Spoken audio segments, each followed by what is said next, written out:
नमस्कार दोस्तों, PRC exam prep SSC GD PYQ श्रृंखला में आप सभी का स्वागत है। दोस्तों, एसएससी जीडी के हिंदी के प्रश्नों का एनालिसिस कर रहे हैं। दोस्तों, आज हम 12 जनवरी 2023 के हिंदी के 4th शिफ्ट का एनालिसिस देखेंगे। दोस्तों, और आइए बढ़ते हैं अपने क्वेश्चन की तरफ। पहला क्वेश्चन है, निम्नलिखित वाक्यांश के लिए एक सार्थक शब्द चुनिए। वाक्यांश है, जिसे बुलाया न गया हो। जिसे बुलाया न गया हो के लिए वाक्यांश के लिए एक शब्द क्या होगा?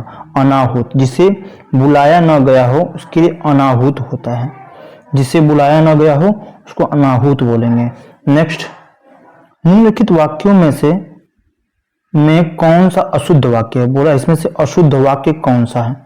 तो उन्होंने अफवाह फैलाई, मुझे मत मारो, बुराई से बचो। तो शर्मा जी बुलाए हैं, शर्मा जी बुलाए हैं, तो इसका शुद्ध वाक्य क्या होगा? शर्मा जी ने बुलाया है। शुद्ध वाक्य क्या होगा? शर्मा जी ने बुलाया हो। तो यही अपना अशुद्ध है। ऑप्शन नंबर ए बिल्कुल सही है। नेक्स्ट क्वेश्चन, निम्नलिखित में से कौन सा पत्र का अर्थ नहीं है? पत्र का अर्थ इनमें से कौन सा नहीं है?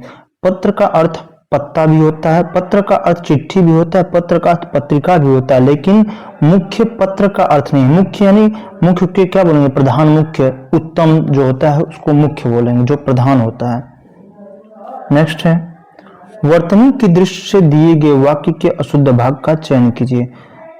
वर्तनी की दृष्टि से कौन सा अशुद्ध है?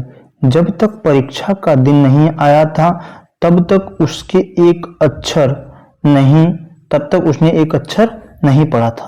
तो यहीं पे गलत है। अक्षर, अक्षर यहाँ पे होता है, अक्षर होता है, इसकी वर्तनी गलत है। अक्षर होता है, अक्षर। तो अक्षर पढ़ाने, दिन नहीं आया सही है। जब तक परीक्षा का तो यही अक्षर नहीं पढ़ा गया, यही वर्तनी अशुद्ध है। नेक्स्ट क्वेश्चन, निम्नलिखित में से कौन सा शब्द अनेकार्थी शब्द है? अनेकार्थी शब्द इनमें से कौन सा है? तो अंक एक अनेकार्थी शब्द है। अंक का अर्थ संख्या भी होता है, अंक का अर्थ गोद भी होता है, अंक का अर्थ चिन्ह भी होता है। यानी अंक को क्या बोलेंगे? संख्या, गोद और चिन्ह। नेक्स्ट क्वेश्चन, इतना आलस्यता ठीक नहीं है।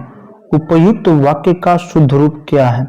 शुद्ध रूप, इतना आलस्यता ठीक नहीं है, तो इसका सही आंसर है इतना आलस्य ठीक नहीं है। इतना आलस्यता नहीं, बल्कि क्या होगा? इतना आलस्य ठीक नहीं है। नेक्स्ट क्वेश्चन, निर्धन बालिका भूख से खाली स्थान थी। उपयुक्त में रिक्त स्थान को भरना है। निर्धन बालिका भूख से क्या आतुर थी, आकुल थी, व्याकुल थी, अकुलाना? तो यहाँ पे क्या होगा? निर्धन बालिका भूख से व्याकुल थी। व्याकुल थे ना, तो भूख से बेचैन थी। नेक्स्ट क्वेश्चन, निम्नलिखित में से कौन सा वाक्य संज्ञा के प्रयोग की दृष्टि से शुद्ध है? तो यहाँ शुद्ध कौन सा है बताना है। सुमन के अनुसार शत्रुपण अच्छा नहीं है। सुमन के अनुसार शत्रुता अच्छी नहीं है। सुमन के अनुसार शत्रुत्व अच्छे नहीं है। सुमन के अनुसार शत्रु अच्छी नहीं है। तो यहाँ पे ऑप्शन नंबर बी, सुमन के अनुसार शत्रुता अच्छी नहीं है, ये बिल्कुल सही आंसर है। सुमन के अनुसार शत्रुता सुमन के अनुसार शत्रुता अच्छी नहीं है। नेक्स्ट है, प्रशंसनीय का विलोम क्या होगा? प्रशंसनीय का विलोम होगा निंदनीय। प्रशंसनीय का विलोम क्या होगा? निंदनीय होगा। स्तुत्य का विलोम हेय होता है। स्तुत्य का विलोम हेय होता है। प्रशंसनीय का विलोम क्या होगा? निंदनीय। प्रशंसनीय जिसका प्रशंसा की जाती है, निंदनीय जिसकी बुराई की जाती है। नेक्स्ट, जो पहरा देता हो वाक्यांश के लिए एक शब्द क्या होगा? जो पहरा देता हो उसको प्रहरी बोलते हैं। जो पहरा देता हो उसको प्रहरी बोलते हैं। और सेवक किसको बोलते हैं? सेवा करने वाले को सेवक कहते हैं। प्रत्यागत जो वापस आया हुआ को क्या बोलते हैं? प्रत्यागत। रक्षक जो रक्षा करता है, रक्षा करने वाले को रक्षक बोलते हैं। तो जो पहरा देता है उसके लिए क्या होगा? प्रहरी होगा। नेक्स्ट है, दिए गए विकल्पों में से कौन सा शब्द निम्नलिखित वाक्य में रेखांकित शब्द का पर्याय नहीं है? बच्चों को बच्चा बनकर ही समझ सकते हैं। तो यहाँ पे बच्चा का पर्याय क्या होगा? बच्चा का पर्याय शिशु, बालक और बाल। ये तो बच्चे का पर्याय है। कौन सा पूछा पर्याय, कौन सा नहीं है? तो वायु है। वायु बच्चे का पर्यायवाची नहीं। वायु के पर्यायवाची क्या कह सकते हैं? हवा, पवन, पवमान प्रकंपन प्रभंजन वात बयार समीरण समीर अनिल मारुत नभप्राण।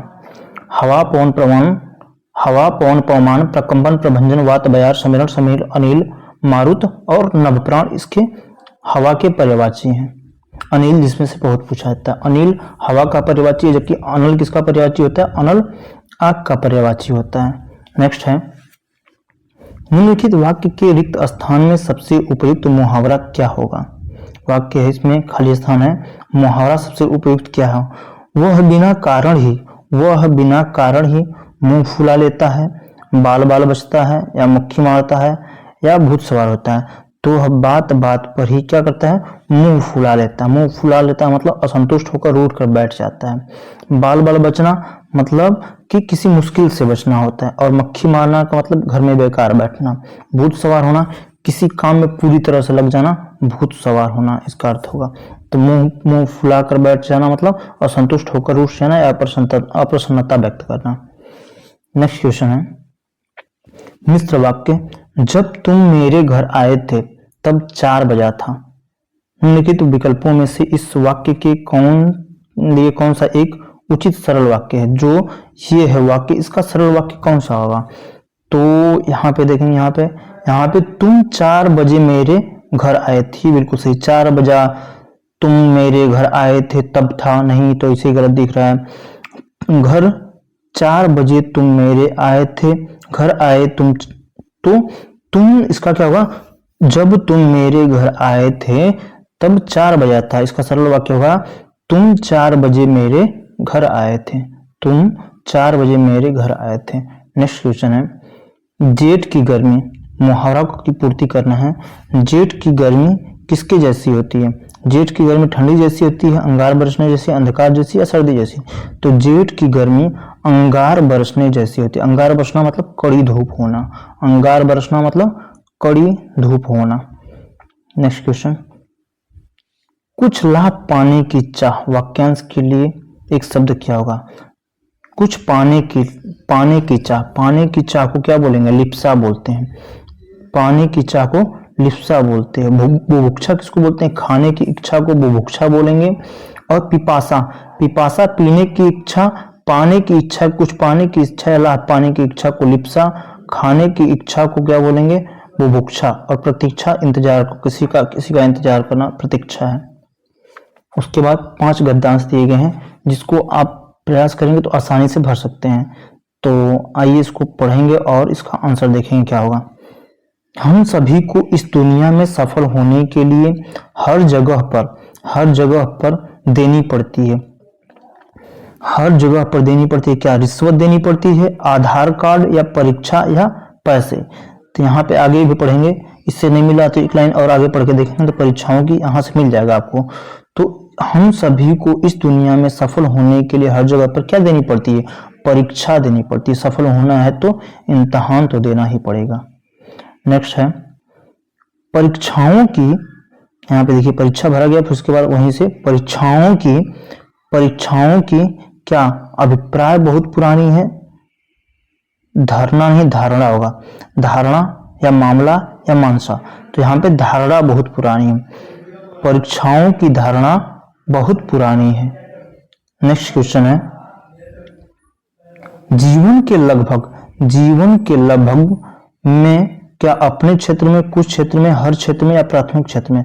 तो जीवन के लगभग हर क्षेत्र में हम परीक्षाओं का सामना करते हैं। परीक्षाएं मौखिक या लिखित हो सकती हैं। हम लोग अपने विद्यालयों और महाविद्यालयों की परीक्षाओं में बैठते हैं। हम लोग यहाँ पे देखेंगे, हम लोग अच्छी क्या गाड़ी, परिवार, घर या नौकरी पाने के लिए, तो परीक्षा में क्या पाने के लिए बैठते हैं? नौकरी, अच्छी नौकरी पाने के लिए भी परीक्षा में बैठते हैं। जैसे जैसे हम ऊंची कक्षाओं में पहुंचते हैं, परीक्षाओं की कठिनता का स्तर भी बढ़ जाता है, सहजता या सरल। तो यहाँ पे कठिनता का स्तर, जैसे जैसे आप लेवल बढ़ेगा आपका, तो परीक्षा का कठिनता का स्तर भी बढ़ जाता है। तो ये सही है, कठिनता इसका सही आंसर है। तो इस वीडियो में इतना ही, मिलते हैं नेक्स्ट वीडियो में, तब तक के लिए बाय बाय। थैंक यू दोस्तों।